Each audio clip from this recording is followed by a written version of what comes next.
रामायण में ना ऐसी ऐसी कहानियां हैं जिनके पीछे बड़े गहरे मतलब छिपे होते हैं। तो आज चलिए एक ऐसी ही बड़ी दिलचस्प और थोड़ी रहस्यमयी कहानी में उतरते हैं। कहानी एक कौवे की और एक दिव्य अस्त्र की। हाँ, तो सवाल यही उठता है कि आखिर ऐसा क्या हुआ कि भगवान राम, जो मर्यादा पुरुषोत्तम हैं, जो अपनी दया और करुणा के लिए जाने जाते हैं, उन्होंने एक छोटे से कौवे पर ब्रह्मास्त्र जैसा महाअस्त्र क्यों चला दिया।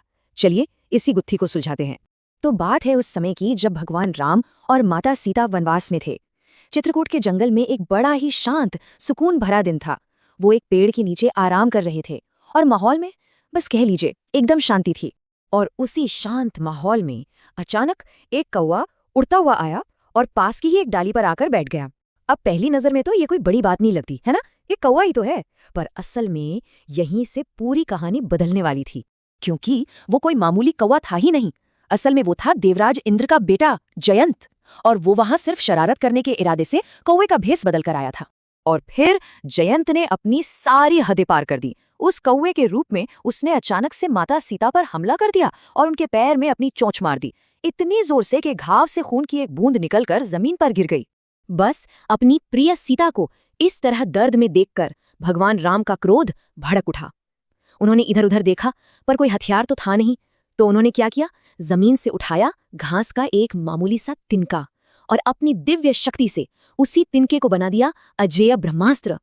और जैसे ही वो दिव्य अस्त्र चला, वो सीधा जयंत के पीछे लग गया। ये कोई मामूली पीछा नहीं था, ये एक ऐसा पीछा था जिससे बच निकलना कह लीजिए कि नामुमकिन था। अब अपनी जान पर बनाई तो जयंत बुरी तरह घबरा गया। वो भागता हुआ सीधा पहुंचा अपने पिता शक्तिशाली देवराज इंद्र के पास। उसे पूरी उम्मीद थी कि भाई पिता तो बचा ही लेंगे। मगर ब्रह्मास्त्र की शक्ति के आगे तो देवराज इंद्र भी बेबस थी। उन्होंने हाथ खड़े कर दिए, साफ साफ कह दिया कि भगवान राम के इस अस्त्र को रोकना उनके बस की बात नहीं है। इंद्र से जवाब मिलने के बाद जयंत भागा भागा दूसरे देवताओं के पास गया, लेकिन कहीं से कोई मदद नहीं मिली। हर किसी ने बस एक ही बात कही कि वापस जाओ और भगवान राम की ही शरण लो, क्योंकि ब्रह्मास्त्र के प्रकोप से और कोई नहीं बचा सकता था। तीनों लोकों में वो भटकता रहा, पर उसे कहीं भी कोई भी पनाह देने को तैयार नहीं था। आखिरकार जब वो पूरी तरह थक गया, हार गया, तो उसके पास एक ही रास्ता बचा था, वापस भगवान राम की शरण में लौटना। और वो आया और सीधा भगवान राम के चरणों में गिर पड़ा, गिड़गिड़ाने लगा, अपने किए की माफी मांगने लगा। अब तक वो ये अच्छी तरह समझ चुका था कि अगर कोई उसे बचा सकता है तो वो सिर्फ और सिर्फ भगवान राम ही हैं। अब भगवान राम के सामने एक बड़ी दुविधा खड़ी हो गई।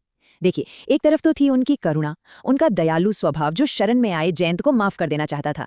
लेकिन दूसरी तरफ था न्याय का नियम, और नियम ये कहता है कि एक बार चल गया ब्रह्मास्त्र कभी भी खाली वापस नहीं लौट सकता। तो भगवान राम ने करुणा और न्याय दोनों को निभाने के लिए एक बीच का रास्ता निकाला। उन्होंने जयंत की जान तो बख्श दी, लेकिन ब्रह्मास्त्र के नियम का मान रखने के लिए उन्होंने उस अस्त्र को निर्देश दिया कि वो जयंत की सिर्फ एक आंख नष्ट कर दे।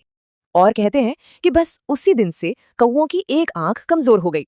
ये एक तरह से आज भी जयंत को मिली उसी सजा की याद दिलाती है। तो ये कहानी आखिर में हमें एक सवाल के साथ छोड़ जाती है। क्या इसे हम सिर्फ एक दिव्य न्याय की कथा माने, या फिर ये एक हमेशा के लिए दी गई चेतावनी है कि कैसे एक छोटी सी नादानी में की गई शरारत के भी कितने भयानक और बिना सोचे समझे परिणाम हो सकते हैं।